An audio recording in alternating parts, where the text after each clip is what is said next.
It started as an ordinary live interview broadcasted from London to millions of viewers around the world. The BBC morning show had invited a Filipino guest, a young linguist named Maria Santos, to talk about how English is used differently in Asian countries.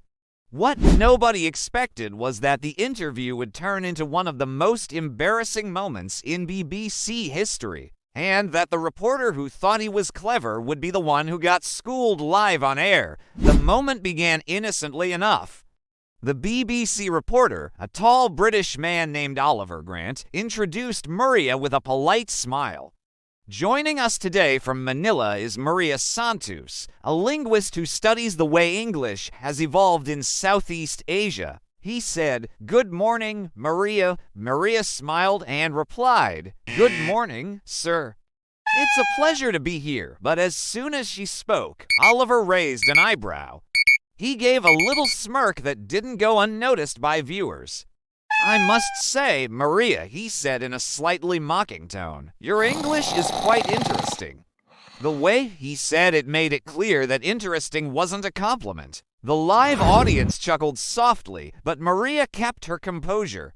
She smiled and said, "Thank you, sir. I studied English since I was a child. It's one of our national languages." Oliver leaned back, pretending to be impressed. "Oh, yes, I've heard that. But tell me, do Filipinos speak English every day? I mean, real English or just a Filipino version of it?" The question hung in the air, sharp and condescending. The producers in the control room froze. They knew the tone was disrespectful, but it was live television. They couldn't cut it. Maria, however, didn't flinch. "Well," she said calmly, "English in the Philippines is not just a version, it's part of who we are. In fact, many Filipinos learn English before they even start school. We use it in universities, in government, in business, and in daily life. You could say we live in English and Filipino at the same time." Oliver chuckled again. "That's cute, but surely it's not the same as native English, is it?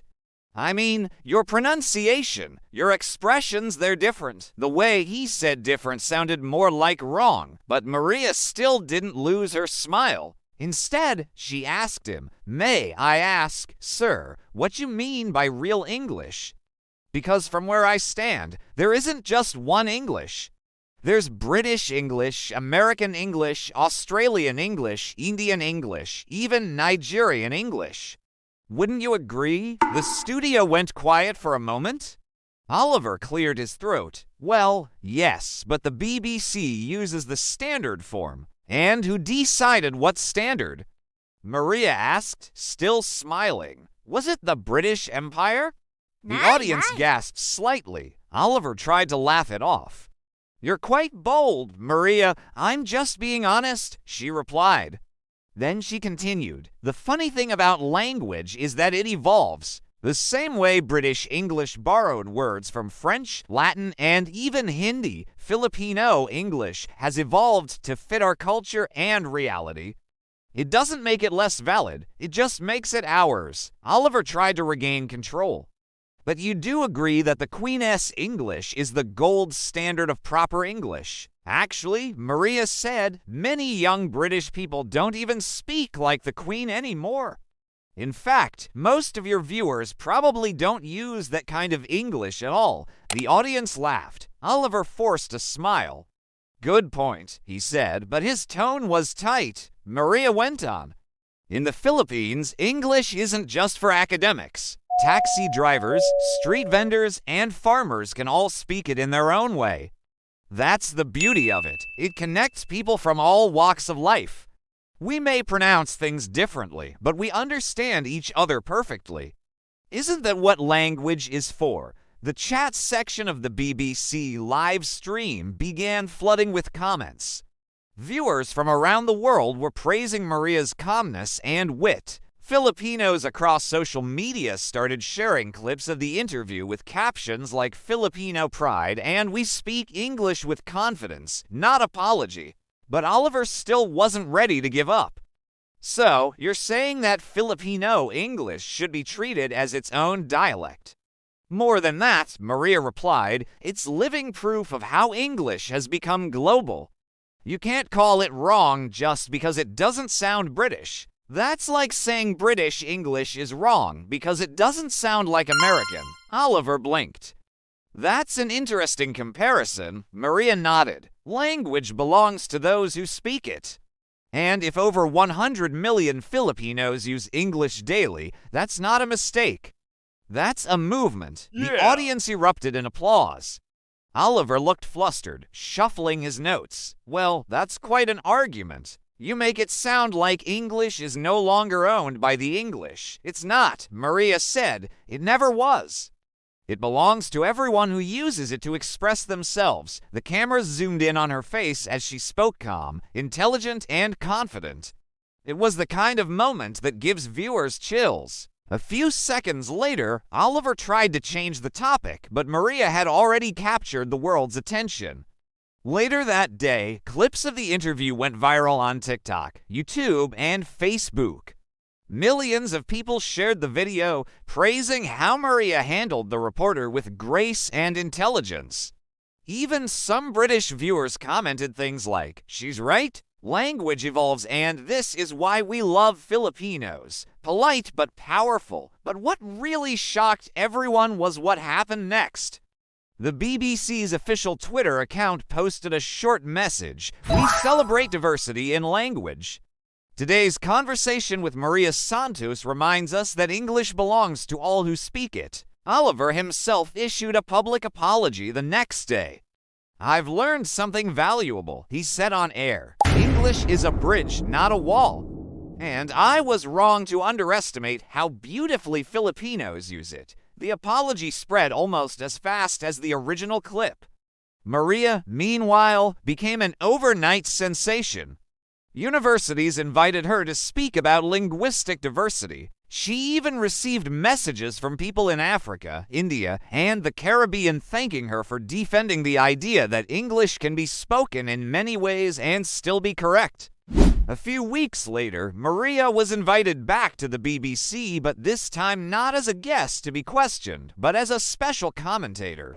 When she appeared again, Oliver greeted her with genuine respect. "Welcome back, Maria. It's an honor to have you." "Thank you, sir," she replied, smiling as always. This time, the tone was different. It was warm, equal, and full of admiration. The conversation that followed wasn't about mockery anymore. It was about understanding, growth, and respect. Oliver even admitted on air that he had rewatched their previous interviews several times. "I realized," he said, "that you didn't just defend Filipino English. You reminded us what communication is truly about connection." Maria nodded.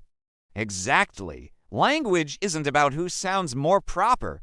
It's about who makes people feel understood. And Filipinos have mastered that." The studio audience clapped again, but this time with deeper appreciation.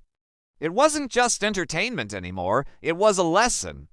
Back home in the Philippines, people gathered in cafes, offices, and classrooms to watch the replay. Teachers showed it to their students, saying, "This is how you stand your ground with humility and intelligence." And the young Filipinos who once felt insecure about their accent began to feel proud. They realized that speaking English with a Filipino accent wasn't a weakness. It was a mark of their identity, their global reach, and their adaptability. In fact, one tweet perfectly captured the mood. "We may not sound British, but our English speaks from the heart." That tweet alone got over 1 million likes. Over time, Maria's story became a symbol of confidence for non-native English speakers everywhere. In interviews, she often said, "Never let anyone tell you your English is wrong just because it sounds different." The goal of language is to connect, not to compete. Her words spread across continents, translated into different languages. Students quoted her in essays. News anchors mentioned her as an example of cultural pride.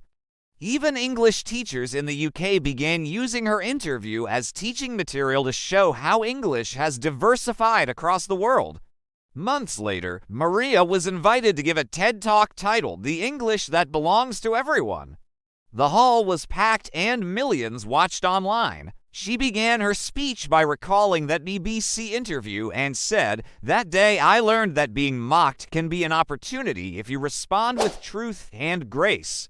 She paused and smiled, and maybe that's what being Filipino is all about. We don't fight with anger, we fight with brilliance and kindness. The audience gave her a standing ovation. Meanwhile, Oliver, who sat in the front row, was the first to stand and clap. When the talk ended, he approached her backstage and said, "Maria, you've changed the way I see English and the world." She smiled softly. "That's what language is supposed to do, sir. It's supposed to change how we see each other." The story of Maria and the BBC reporter became a modern legend online. People continued sharing it as a reminder that respect matters more than accent and that knowledge, when spoken with humility, can silence arrogance.